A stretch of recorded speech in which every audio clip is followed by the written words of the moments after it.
I would like to ask you a few questions about Afghanistan, where you have served as a chief advisor to the President of Afghanistan.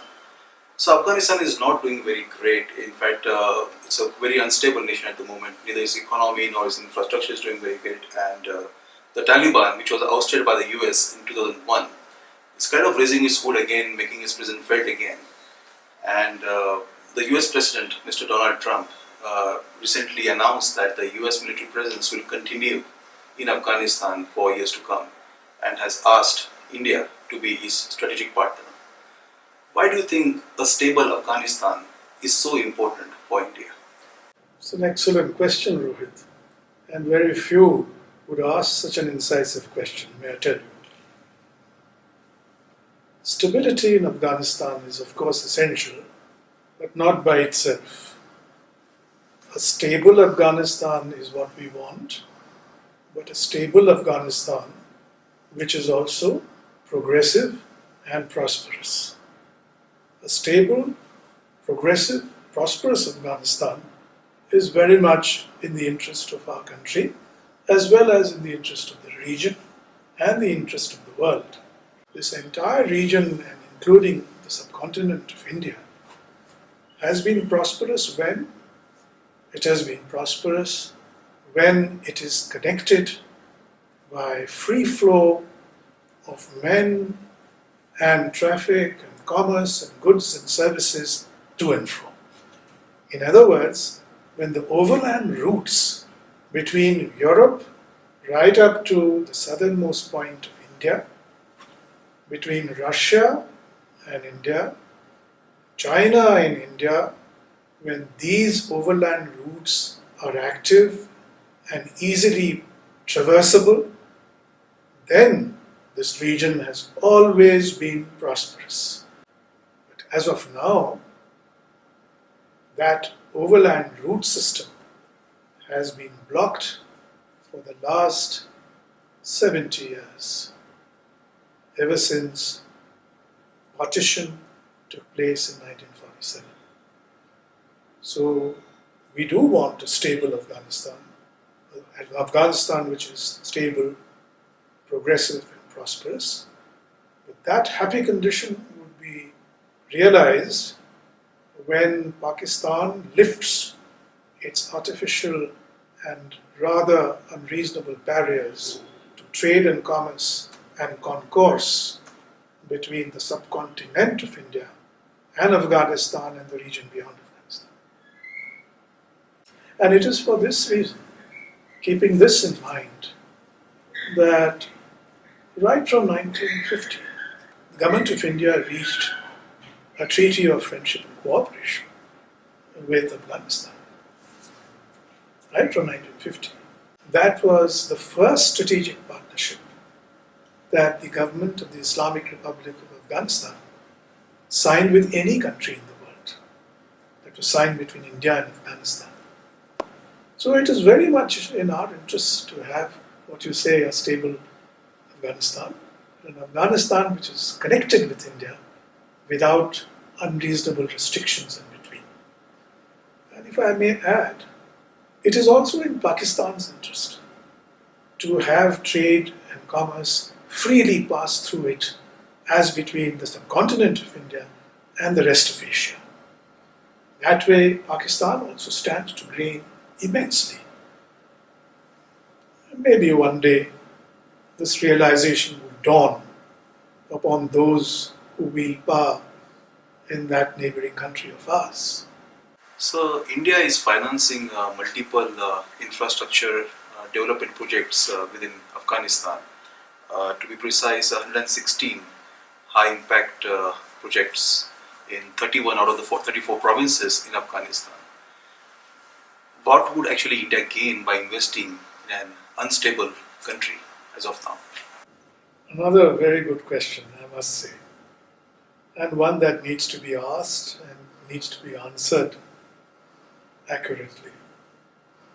So currently, over the last particularly 16 years, the government of India has committed more than $2 billion. And in fact, after recent discussions, another $1 billion has been committed to the development and progress of Afghanistan. So it is very relevant to ask why this should be so and what benefit there is to India from the infrastructural development projects that we seek to carry out in Afghanistan.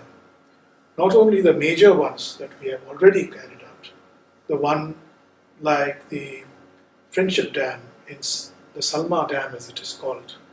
In fact, the Afghans call it the Friendship with India Dam, which irrigates more than 75,000 hectares in the western region of Afghanistan near Herat on the Hari-Rud River. That also the Pulicharki-Kabul electrification, because of which Kabul has electricity and which has wide socio-economic benefits. I mean, for example, in the evening, children can study by electricity. So these are two very major projects. There is the Parliament building of Afghanistan, which India has built and which is a great landmark, but also a symbol of our two countries' commitment to parliamentary democracy and to equality and to freedom. So these are very, very major projects that we have. There are other major projects that India has shouldered the financial and the engineering and technical burden for. But as you mentioned, these 116 high-impact projects which involve connections for drinking water facility, for small-scale housing, and such socially economically relevant projects. So these are very important programs which we are committed to carrying out. And so what is the gain to India is an important question to ask. The gain to India is to see that a suffering people, a people who have been oppressed continuously for more than 16 years, I would say actually a country which has been as the center of tension, conflict and violence all the way from 1974, when Pakistan first started infiltrating its special forces and creating disturbances in Afghanistan. So such a country of Badshah Khan, a country of the Hanafi school of Islam, a country which has always had the most friendly feelings for us ever since we became independent, Afghanistan, a country which was the sole country to vote against the admission of Pakistan to the United Nations General Assembly in 1947. India voted for Pakistan becoming part of the UN, but Afghanistan voted against it. So this country, to see people there have some relief, some comfort, some hope, some potential for growth, some sustenance when they pass through this very troubled period, that is an important thing by itself. And that tangibly represents the sense of strong friendship and bonds of commitment to Afghanistan that India has. In the foreseeable future,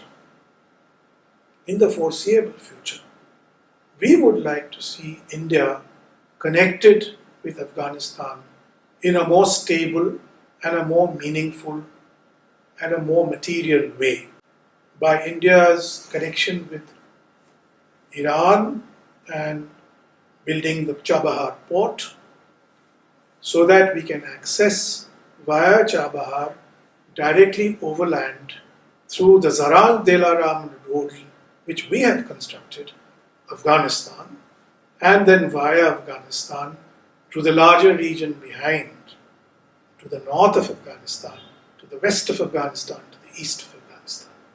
So that vision that Afghanistan and India shares, a vision of peaceful cooperation and progress through direct trade and commercial links, that is possible only with a stable Afghanistan. That is possible only with an Afghanistan which is progressive and an Afghanistan which can share its multifarious products, agricultural products, and other semi-processed products and processed products with India, with Indian subcontinent. Then, Rohit, there's another aspect, and that is what we seek also to develop in Afghanistan, which is of interest to us from the point of view of our industrial development worldwide. For example, just one example, as time is short, is that the government of India have received permission from the government of Afghanistan to extract iron ore from the Haji Gak mines of Afghanistan.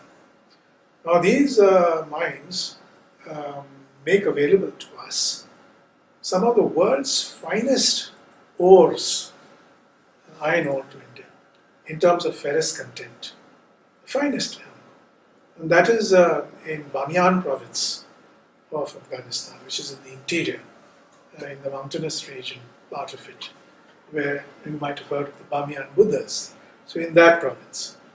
So that is something which would require heavy investment in terms of land, power, water resources, also railway lines, transportation, in terms of technological investment, and perspective in terms of where to take it and where it can be marketed and how we can develop it to build the industrial sinews of India as well as Afghanistan.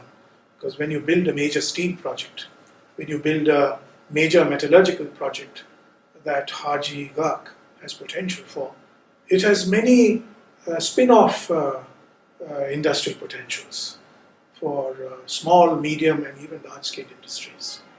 So this is something which would open doors for wider investment. And geological surveys in Afghanistan have showed that it is one of in mineral terms, the richest countries in the world. Lithium, for example, stocks in Afghanistan are estimated to be over $1 trillion at current monetary estimates. Gold, silver, precious stones, many rare earths, it is full of that. Because the entire Indian subcontinent in a past geological period moved up and crashed into the Asian mainland, which pushed a large number of geological strata up in the northwest as well as in the north of India. The Himalayan range was the result of that. The Hindu Kush was the result of that. And that brought up to surface fantastic range of minerals. So that is another thing that we can jointly, cooperatively develop for our mutual benefit and for the benefit of the